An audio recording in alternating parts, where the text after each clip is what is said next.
1989 जिस दिन शिलान्यास हुआ उस दिन देवोत्थानी एकादशी थी। फर्स्ट कार सेवा जिस दिन गोलियां चलाने की बात हुई 30 अक्टूबर 1990 देवोत्थानी एकादशी थी। और 9 नवंबर 2019 जिस दिन कोर्ट का जजमेंट आया 8 और 9 नवंबर को देवोत्थानी एकादशी थी। अब मानिए तो संयोग और मानिए तो दैव योग। देवता उठे थे तो देवता भारत को दैवी स्थान तक ले जाने के लिए उठे थे।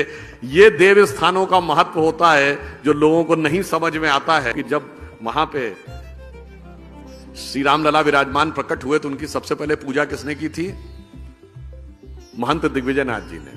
1986 राम जन्मभूमि न्यास के पहले अध्यक्ष कौन बने? महंत दिग्विजयनाथ जी के शिष्य महंत वैद्यनाथ जी। और जब 2019 में शिलान्यास हुआ तो मुख्यमंत्री कौन थे? महंत वैद्यनाथ जी के शिष्य योगी आदित्यनाथ जी। तो मैं इसलिए कह रहा हूं कि जो हमसे पूछते थे कि मंदिर वहीं बनाएंगे और तारीख नहीं बताएंगे, वो तारीख नहीं थी, भारत के काल चक्र में विकास की गति का संकेत था। इसीलिए ये कहा गया है भगवान राम के लिए कि तात राम नहीं नर भूपाला, भुवनेश्वर कालहु कर काला। भगवान राम व्यक्ति नहीं है, वो संपूर्ण विश्व के स्वामी है। इसलिए उनका मंदिर कोई इमारत नहीं थी और मंदिर की तारीख कोई डेट नहीं थी, वो भारत के एलिवेशन का था। और ये भी संयोग देखिए, वो तब मंदिर बनने जा रहा अगले साल। कब बनने जा रहा है? जब हम 5th लार्जेस्ट इकोनॉमी हो गए।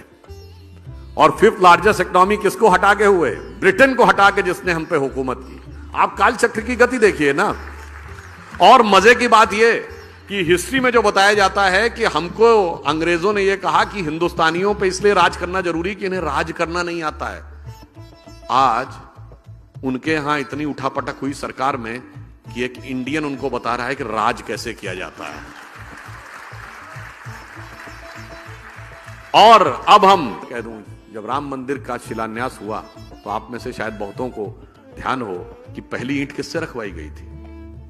कामेश्वर चौपाल, बिहार के एक जिन जातियों को तथाकथित निम्न जाति कहा जाता है, हम तो किसी को निम्न नहीं मानते, उनसे रखवाया गया था। और किस बात का? मंदिर निर्माण के लिए जो शास्त्रीय विधान है, वो जो शास्त्र है उसे समरांगण सूत्रधार कहते हैं। और समरांगण सूत्रधार के अनुसार शिलान्यास में 4 वो रखी जाती हैं ईंटें, जिन्हें कहते हैं नंदा, भद्रा, जया, पूर्णा। और उससे साथ हमने पहली 5वीं ईंट पहली रखवाई थी किससे?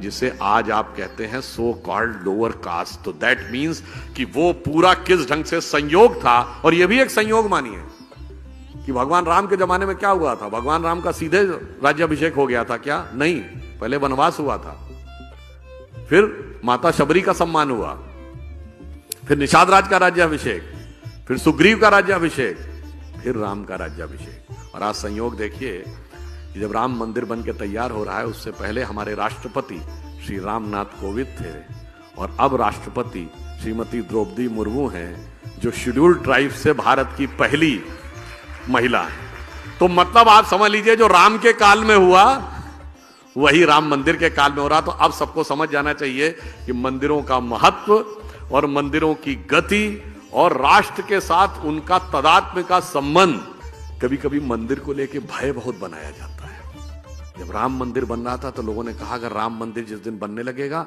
उस दिन मिडिल ईस्ट के देश पेट्रोल देना बंद कर देंगे। आज राम मंदिर भी बन रहा है और अबू धाबी में भी मंदिर बन रहा है।